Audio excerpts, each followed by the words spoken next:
Good morning, Bucknutters. Welcome to the Bucknuts Morning 5 here on Wednesday, January 13th, 2021. I am Dave Biddle. I am joined by Matt Baxendell. All right, we have to take a quick look back on the disaster that was the national championship game, Alabama 52, Ohio State 24.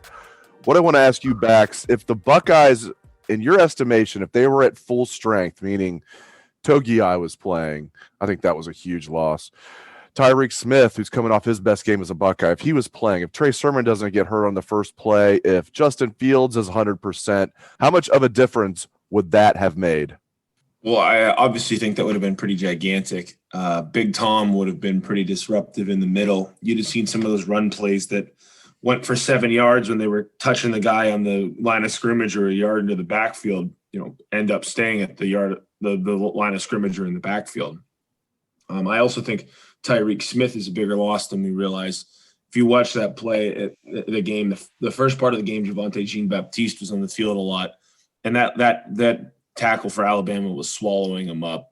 And right now, Zach Harrison, he isn't quite there when it comes to just the elite level, being able to stop the run and hold his point. Like he's a good pass rusher, but I think there's obviously some work for him to do as well. So not having Togiai, not having Tyreek Smith are massive losses. You'd have seen the defense get a few more stops, especially early on. That bend but don't break works a lot better when you can stop the running game at least, right? And OSU wasn't slowing Najee Harris down. And I think part of that was just the will being broken by the fact that they just simply couldn't get a stop. But you're going to be much more likely to slow these guys down when you have two of the best defensive linemen on your team who are starters for a reason available. The Trey Sermon loss is also massive. I know that Master Teague scored 2 touchdowns in this game, but there is a night and day difference if you watch them run. Master Teague, for all of his ability to run hard, straightforward, doesn't have the vision Trey Sermon did. Master Teague can't catch a pass out of the backfield. There's a bunch of different plays in that game where Teague got a handoff and you saw a giant hole and he ran into the crowd instead, and you were really confused as to where he was going with the football.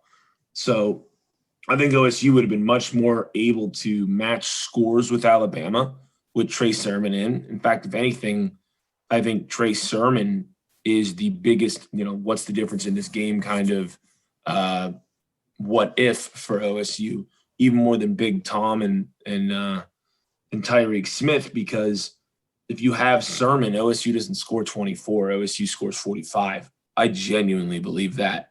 There were so many times where, T got touched and that was all the further he got. The Sermon would have been a massive difference maker for them running the football in that game and receiving the ball out of the backfield in particular.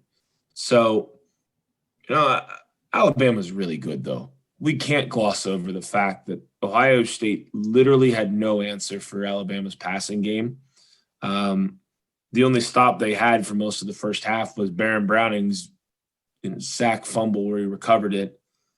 There's a certain point where you have to recognize that when you have a really good team that happens to have a fatal flaw that plays right into another really good team's strength, you're not going to win. And I sat there watching that game just thinking what the crazy part is, though, is that with Devontae Smith getting injured in the second half, the excuses really went away for the defense on not being able to get stops. At one point, Waddle was off the field, Najee Harris was off the field, Devontae Smith was off the field, and the defense still got gashed. So the reality is that Alabama was the best team in the country this year. OSU was the second best team. There's no shame in that. And this isn't like losing to LSU or Florida those years in the national championship, right? Because Ohio State went out and they murdered Clemson. They weren't in this game by somebody's vote. They weren't overrated. They earned their way here. They earned their bona fides, right? And you have to give Alabama credit. At the end of the day, you have to give another team credit whenever they execute and have just as much, if not more talent than you. I will tell you this too. I thought Alabama's defensive scheme and offensive scheme were superior to what OSU ran. I thought we were conservative offensively, and I think the bend but don't break concept that OSU was trying to pull with slowing Alabama down eventually got worn down. And the reality is if you don't have the pass defense to stop anyone, you're not going to stop maybe the best passing game in the country. It is what it is. You have to congratulate Alabama for doing what they did. Let's get into what you just said. The best thread we have going right now, the most interesting thread we have going right now, in my estimation, on the front row message board is a discussion about Kerry Coombs. And no one doubts Kerry Coombs' ability to recruit or his ability to coach up a secondary, but this was his first year as a defensive coordinator. And you listen, I see arguments on both sides of the fence here. It's like, listen, look at all the guys that they lost to the NFL last year. Then on top of that, losing Amir Reep, losing Jocelyn Wint, losing Cam Brown. They haven't recruited well at defensive back when Kerry Coombs wasn't there for 2 years. When he was there, they got guys like Jeff Okudah and all these guys that just got drafted. And some of the guys that were on this year's team that were still around, like Sean Wade. They didn't have much depth. So there's the defense for Kerry Coombs. And, they didn't have much of an offseason, this and that. But this is Ohio State, and everybody in the Big Ten was playing by the same rules, and Ohio State had one of the worst passing defenses in the Big Ten. Forget about nationally, in the Big Ten. And they had one of the worst nationally, if you want to bring that up too. But if you just want to focus on the Big Ten, there's really no excuse for Ohio State to be that bad as a passing defense. Matt Baxendell, where are you at on Kerry Coombs as the Buckeyes defensive coordinator? Not confident right now. I can tell you that. First of all, I think all these people saying that, they lost so much talent, that's a BS answer to me. Sean Wade, 5 stars. Sevyn Banks, 4 stars. Josh Proctor, top 100, 4 stars. Don't talk to me about there not being talent in that backfield. They're not playing like they're 4-star players, though. Sean Wade had, God bless him for coming back, and God bless his dad for fighting as hard as they did to have this season. And these are not, anytime we were going to talk about any players like this, especially this year, with everything these kids went through to make this season happen and all that they gave up, we're not attacking them as people. But Sean Wade did not have a great season. This is the sort of season where Sean Wade was hoping to go from late first rounder to top 10 pick. He probably went from late first rounder to top 10 pick in the he had a rough year. He had a really rough year. But OSU has talent, period, in that defensive backfield. There is zero excuse for a team that had – it's not like you have a bunch of 2-star kids that, that was a crater at recruiting, right? Sure. Oh, we missed out on the kid who went to Utah. Well, guess what? You still have all these other elite players, like in terms of their recruiting rankings. Are they not living up to it? Okay, well, then some of this has to be on coaching, right? Like – Ronnie Hickman took the whole damn year to get on the field, played awesome in one game, and then got hurt. That's a top 120 kid. Well, wasn't he on the field more, right? Bryson Shaw's another kid who looked decent when we saw him, right? I mean, I'm sorry, but there is some talent that Ohio State had, right? Lathan Ransom looked great, but Marcus Hooker started most of the season. What was up with that, right? There's the reality is there's talent. I don't buy this BS excuse making that there's not talent in the defensive backfield. Because there is. So Ohio State finished something like 122nd in the country against the pass. Part of that's going to be scheme. Part of that's got to be coaching. And the reality is, who did they play this year that was really a great passing team? Not many. Like Bama, sure, right? Clemson, sure. But they did fine against Clemson because they won the battle up front. The end of the day, Ohio State got gouged through the air by the likes of Penn State, Rutgers, Indiana, all of which weren't elite passing teams. They made Ty Freifogel look like a video game where you have a kid on your team that you're trying to pump for the Heisman in the old NCAA video games. Kerry Coombs is, beloved in Buckeye Nation. Obviously, he's an exceptional recruiter. He's a great cornerback coach. But there's a certain point where you have to really wonder what was going on with the pass defense this year, because there is entirely too much talent. All those losses aside, there's too much talent for them to perform anywhere near this abysmal. if you would have told me they were 50th against the pass or 60th against the pass, I'd have gone, all right, that's not great, but there's some losses. When you go from the team they had last year you have to of course accept that, but it's not the level where you go, oh, they go from a top 10 pass defense to like a top 5 worst pass defense in the country. That is beyond unacceptable because the talent at Ohio State is very good, period. So needless to say, Kerry Coombs is in put up or shut up mode next year, especially if they have like a normal year next year to get ready for it, because you have to factor that into it's hard installing a new defense with new coordinators and everybody. But, I don't buy this. There's no talent BS, right? Ohio State has a ton of talent in the defensive backfield, period. Let's take an early look at the 2021 Buckeyes and what we expect. Let's start with guys that might be on the fence about whether or not to turn pro, at least from our perspective. There might be certain guys that aren't even thinking about turning pro that we are going to say that they're on the fence. I'm talking about guys like Tommy Togiai, Tyreek Smith, Jeremy Ruckert, guys like that. I'm not talking about the obvious guys that are going to go. I mean, we know Wyatt Davis is going to go. For the listeners out there, this is not official, but I mean, Wyatt Davis already opted out and then opted back in. It's safe. He's going to be a first-round pick. Safe bet he's going to leave. Sean Wade, guys like that. Justin Fields, probably Josh Myers. I think those guys are probably going to leave. So let's get into some of the guys that we think could be on the fence here, like Togiai, Tyreek Smith, Ruckert, maybe somebody else I'm leaving out. Who are some guys that you're really keeping a close eye on, Bax? The D tackles. They're the first two. Let's not forget here, literally everybody can come back. Well, Haskell Garrett's not going to come back, though. He was a first-team All-American. He's a senior. He got shot in the face. He's got to go pro, right? I mean, I hope he comes back.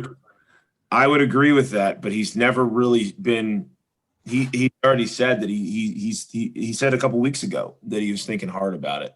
I think he goes pro. I think he's a second-round pick kind of guy in the NFL draft. You might even sneak up higher when you look at the character behind him. But I'm watching him just hoping and not really optimistic about it.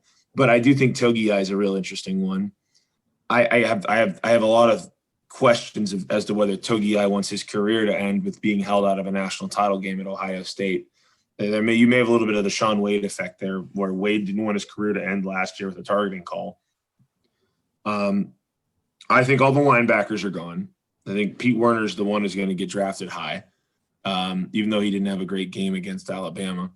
I'm watching the D tackles with great interest, to say the least.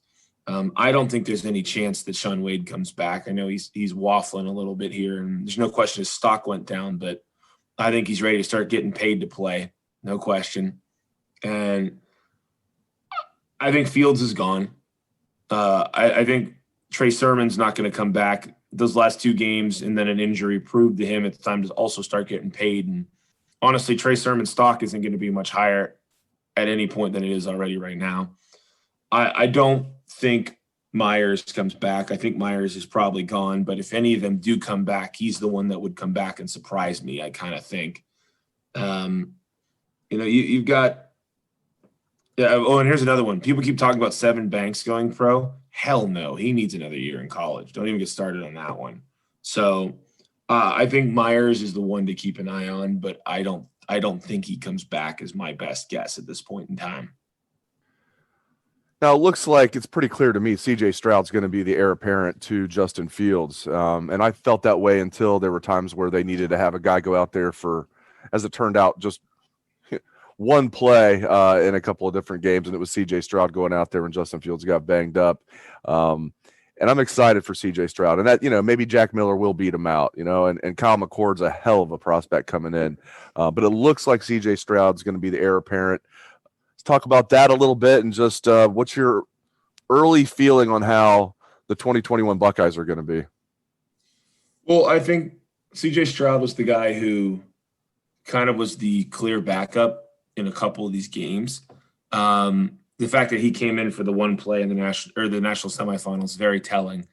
But early in the year, Jack Miller was the first guy in, and I said at the time that my opinion was Ryan Day was going to alternate these guys throughout the regular season as the first one in, just so that they both stuck around to compete in spring. That's what we have right now. we're going to have a real contest between those guys and, of course, Kyle McCord. But I do think it's going to be Stroud. I think he's going to be the guy.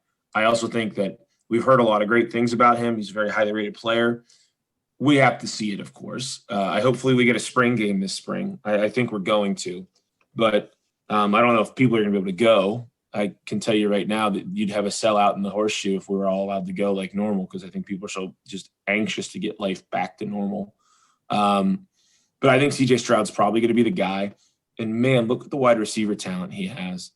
You just asked about the guys going pro. If Jeremy Record actually comes back, that's a great weapon for him. But he's got Garrett Wilson, JSN, Julian Fleming. We didn't see G. Scott much last year. Jamison Williams showed a ton of flashes. And then you got all the freshmen coming in a receiver too. What's Emeka Ibuka going to do? This is going to be an exciting offense next year. I like the way the offensive line looks, right?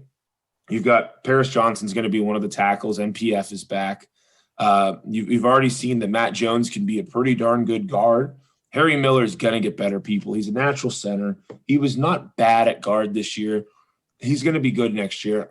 I'm excited about him. The line's going to be solid. I think the running back situation is going to be interesting, though, because I'm not too keen on another year of Master Teague as the starting tailback. When you have Mayan Williams, who looked impressive in short amounts of times, you've got a guy like Marcus Crowley, who came in the national title game who looked really good before his injury last year. We didn't really expect to see this year. And then you've got Evan Pryor and you got Travion Henderson coming in, who are two of the highest rated tailbacks in the country. So I think the running backs, you're going to have somebody who's going to end up being more than good enough there. I think the offense for next year for OSU is going to be really good. I mean, I really do. It's not going to be like Justin Fields' robo-arm near perfection like we saw most of the last 2 years. But CJ Stroud has the ability to turn out to be a very highly rated player whenever it's his time to move on to the pros. This guy was a top 50 player nationally. Was he the number 3 quarterback in America? This isn't some schmuck we're talking about here. So just because Justin Fields in all likelihood is the number 2 pick in the NFL draft doesn't mean that the guy you're going to replace him with isn't going to end up doing extraordinarily well himself. And Ryan Day now is 2 straight quarterbacks that have started under him at Ohio State that are number 1 picks in the NFL, or first round picks, if you will, in the NFL draft. So I am more than confident in the Ohio State offense next year. There's going to be a few growing pains, I'm sure, but it's going to be a very good offense without question. Great stuff from the People's Champ, Matt Baxendell. Thank you, Bax. Thank you to all listeners out there. Have a great day, Bucknutters.